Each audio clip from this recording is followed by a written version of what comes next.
Hi guys! Welcome to Jekotech TV! Smile ka muna dyan! Okay guys, let's go!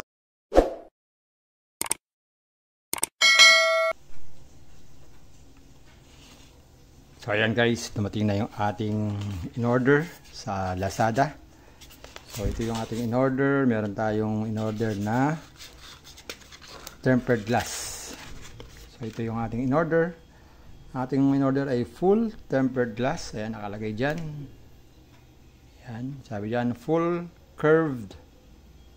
Ayan. So, gagamitin natin to sa ating cellphone. Dahil ang ating cellphone ay nabasag yung kanto.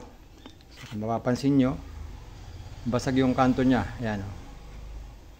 So, ang hula ko dito, ito yung tempered glass lang. So, kaya ang ating gagawin, papalitan natin.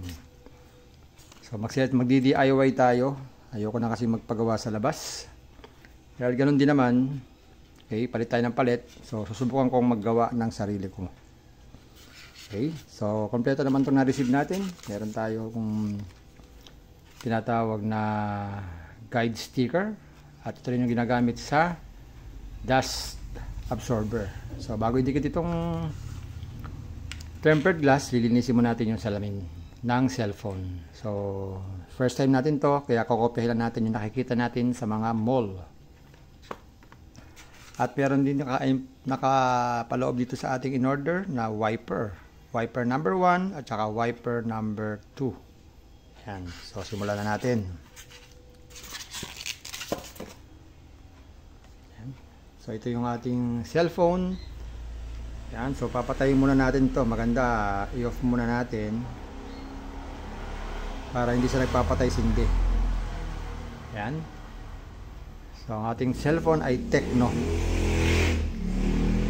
Okay, so ihanda na natin.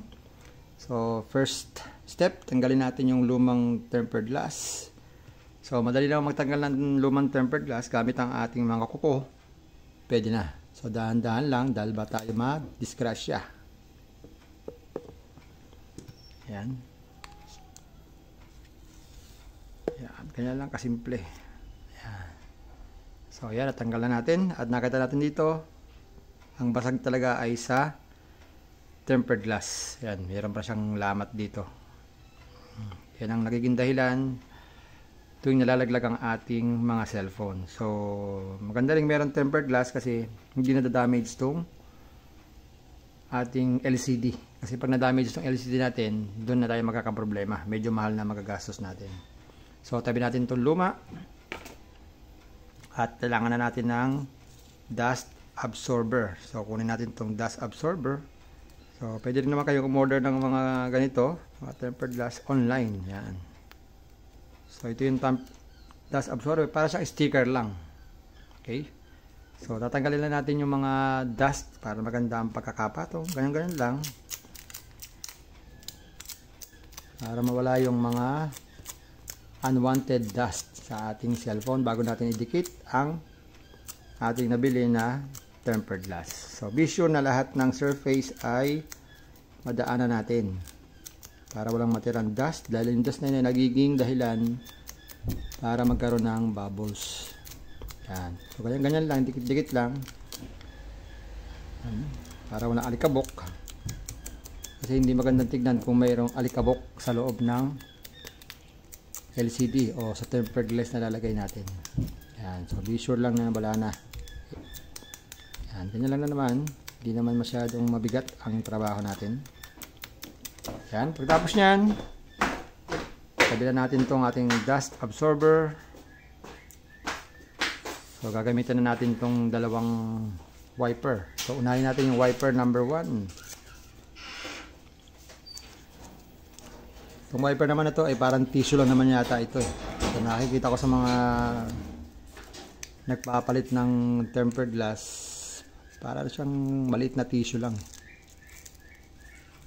Ayan. Parang mahirap buksan to ah. Dikit na dikit. Ayan. Parang ayaw magpabukas ah. So nakita na natin yan. So ito po yung laman. Sa maliit na tissue siya. Hindi naman parang tissue na yung wet tissue. Yan. So gagawin lang natin, pupunas lang natin. Yan, para mawala ang dumi. At be sure na napunasan natin lahat ng surface ng ating LCD. Dahil pag may naiwan dyan ng dust, nakikita nyo hindi maganda ang lapat ng ating biniling tempered glass. Yan. So punas na mabuti lang. Pag nakita nyo na talaga ng malinis na siya, pwede na siyang ilagay yung tempered glass. So yan. So punta tayo sa number 2. Yan, ito yung number 2 natin na wiper. Ito yung pang dry. Kanina wet yun eh. So ito yung pang dry para walang matirang excess na liquid. Kasi yung unang wiper natin ay basa yun eh. Yan. So ito yung ating pangalawa. So pupunasan natin para matuyo ating pinamunas kanina na wiper number 1. Punas-punas lang tayo. So dapat tayo gumagawa nito sa wala masyang alikabok. Kasi pag nasa kalye tayo, siyempre hindi maiiwasan na talagang pumunta yung alikabok sa ating ginagawa. Yan. So okay na. So pagtansya natin na tuyo na yung ating screen dahil sa ating ginamit na wiper number 1 dahil basa-basa yun. Pag sure na tayo na tuyo na yan, so pwede na tayo pumunta sa final process ng ating gagawin. So ididikit na natin yung full tempered glass. So iba kasi hindi ka magamit ang full tempered glass kasi daw mas mabilis daw masira dahil nababangga yung gilid. Kaya iba hindi po lang gilalagay yung ano lang, may angat ng konti. Pero ako pinili ko full. Subukan ko muna kung anong mangyayari. Ngayon pag hindi ako satisfy, bibili na lang ulit ako online. Alam nyo, mas mura sa online dahil nabili ko lang to ay 25 pesos lang. Kung magpapagawa tayo sa labas, sa mga mall, gagastos tayo ng 100, pinakamababa. So 25 pesos lang to, pwede na. So tanggalin na natin dito sa ating kalagayan niya. Yan. Yan. So double check natin yung screen, wala namang nakadikit. So lalagay na natin. Be sure na tama po ang ating paglagay. So, dito tayo magkakaroon na ng very careful na pamamaraan. So, lalagay na natin. Dapat po eksakto ang lagay natin dahil sayang ang pandikit. Yan.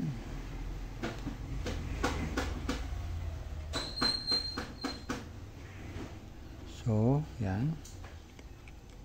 Dapat di tayo magkakamali.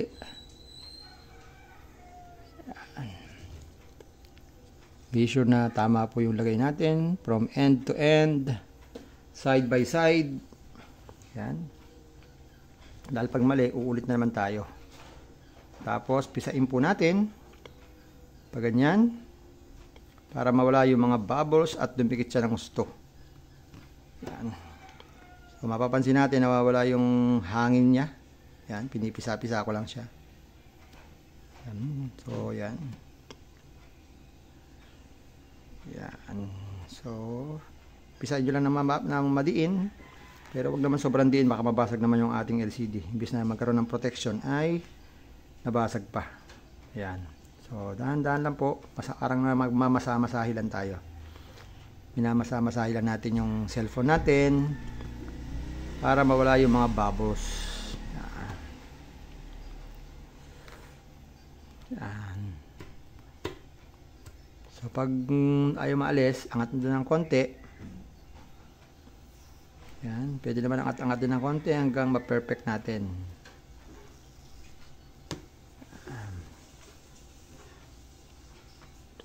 Yan. So sa taas na lang, bubbles pa.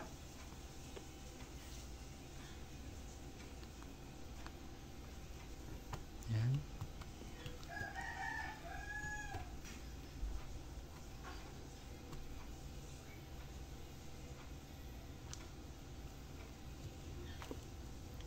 So, dito lang sa baba. Pwede natin angatin. Yan, himas-himas. Pa sa baba, sa side. Okay, balik rin natin. Para magawa natin ng perfect. Yan.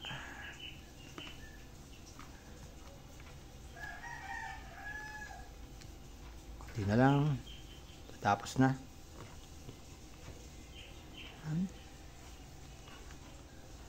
So, pag di ka satisfy, ulit-ulit lang gagawin natin. Iangat lang natin ng konti yung glass, ay yung tempered glass, at ulitin at ulitin lang ang proseso. Yan. Himas-himas. Yan. Hanggang mawala yung bubbles. Siyempre, kaya po meron bubbles dahil, yan. So, okay na siya. So, satisfy na ako. So, punasan na lang natin ulit.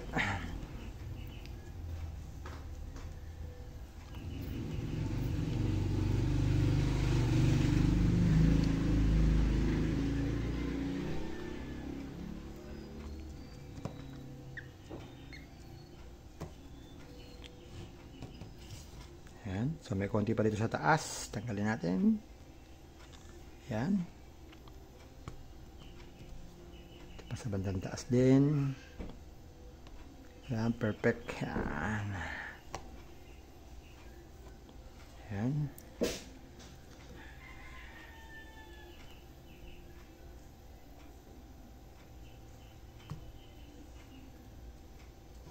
Diba? Meron ba? Kunti.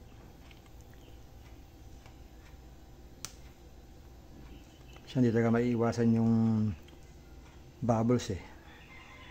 Lalo pag first time tayong nagawa ng ganito, malamang yung bubbles ay hindi natin maiiwasan. So pag satisfy na tayo, okay na, una natin. Yan, tekno. So satisfy na ako sa ginawa ko.